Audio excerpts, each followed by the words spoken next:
ඇඟිලි තුඩු මවනා පන් හිඳක හීන. කෞශල්‍යා ජයසූරිය විසින් රචිත යශෝධරාවගේ ඈ කෙටි කතාව දෙවන කොටස. Excuse me miss, ලොකේෂන් හරි නේද? මම මිස්ගේ බැගේජ් ටික එළියට ගන්නද? සොරි ලොකේෂන් හරි. ඔයා බැගේජස් ටික එළියට ගන්න.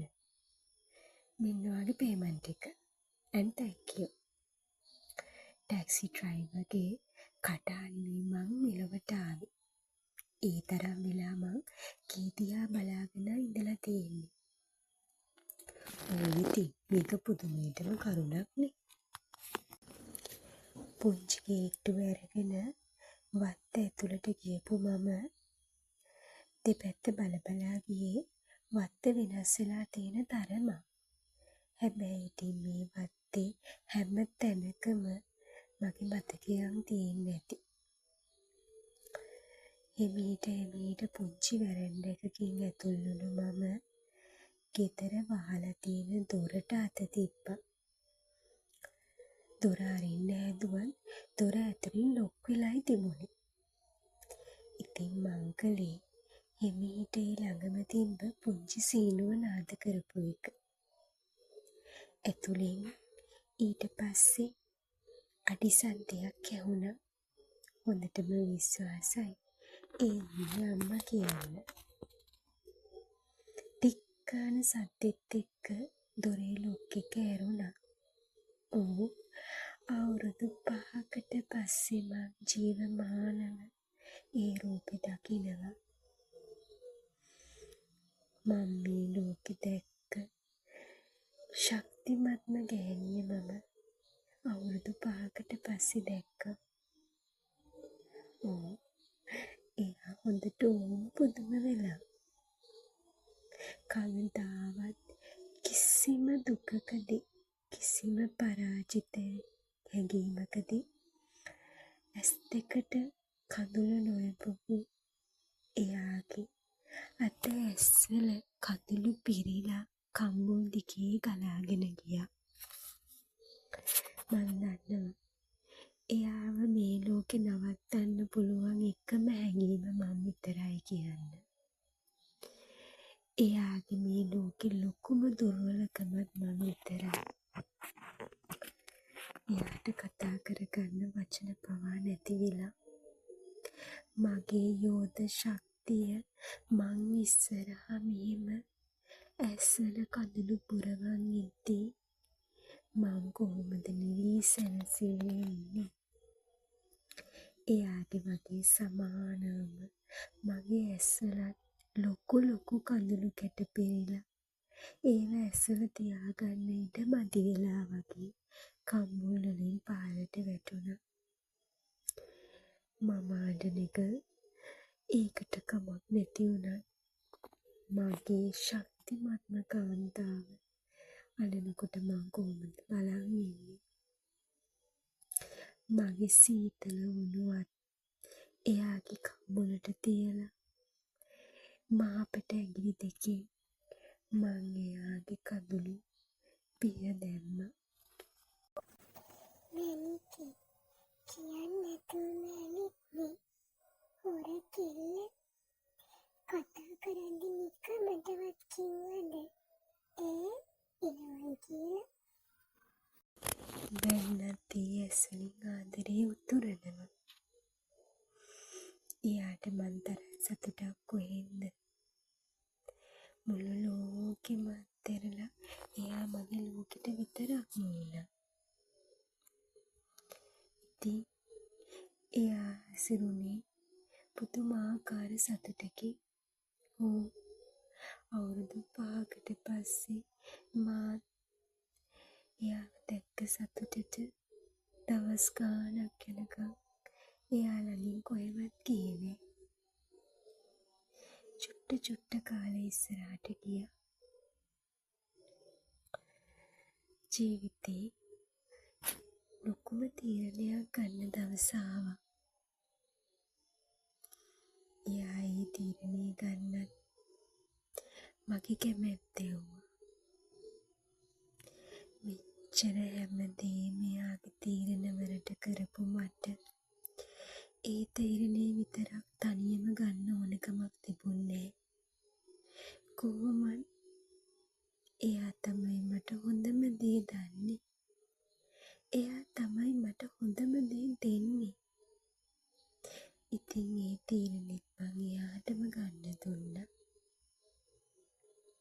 හැබැයි ඒ කිසිම වෙලාවක එයා මගේ කැමැත්තට පිටින් වැඩ කරේ නෑ.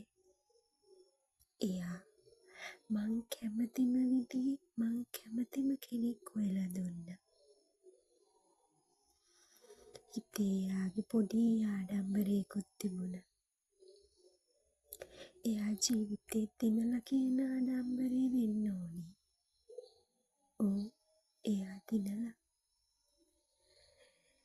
ඉතින් එයා හොයලා දීපු ඒ කෙනත් එක්ක ලස්සනම දවස් ගත කරන්න එයා තමයි හැම දෙයකටම මුල් වෙලා වැඩ කළේ. නැකත් හදන්න, නැකත් ගේන්න මේ හැම දෙයක්ම එයා කළා. ඉස්සර වගේම පොඩි වැඩකදිවත් මාව තනි නොකර මට හරියට අයියක් වුණා.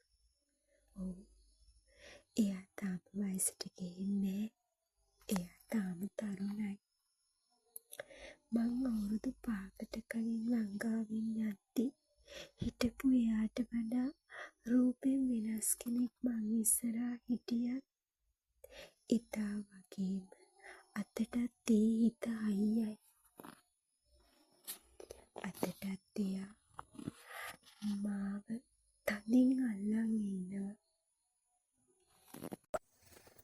මැනිකේ ඔන්න ඉතින් නැකතොත් අරගෙන ආපු එකේ අර දරුවත් එක්ක කතා කරලා මේව කෙරෙන්න ඕන විදිය හදාගන්න.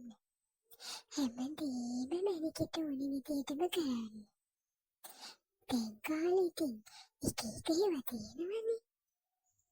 මැනික කැමති ඕන විදියකට මේක කරන්න. මෙන්න මේකත් මැනිකට.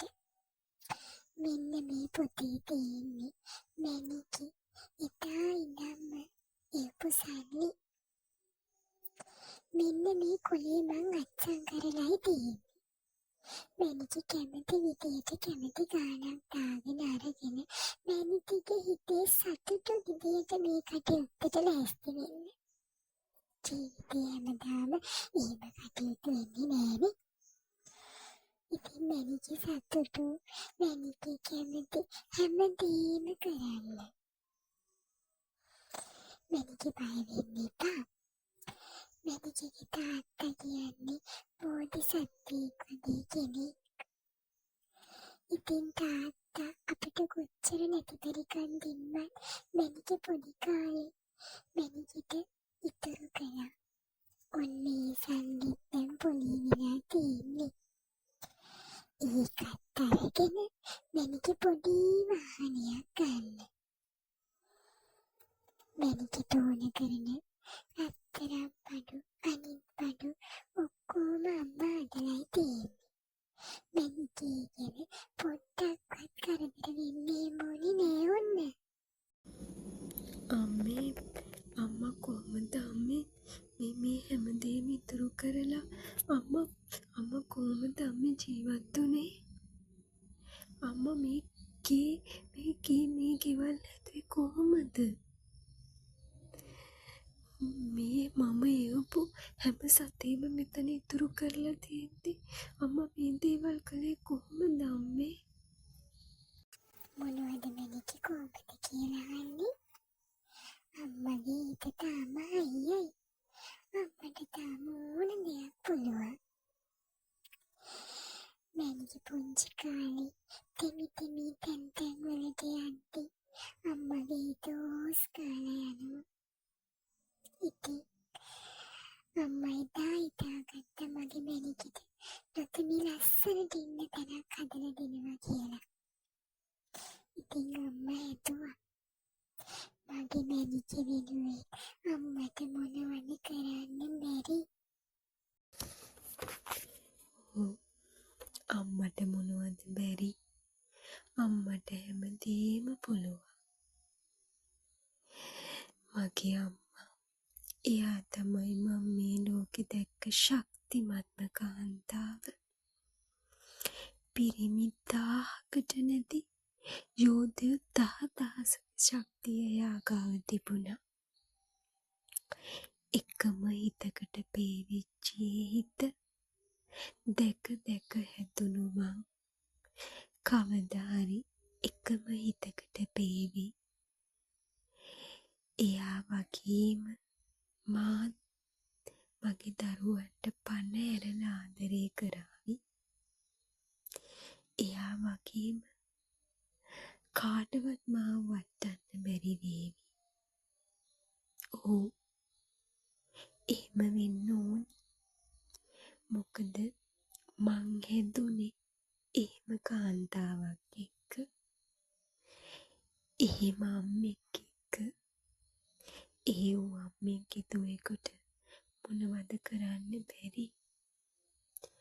ඔව්, මගේ අම්මා පිරිතක්.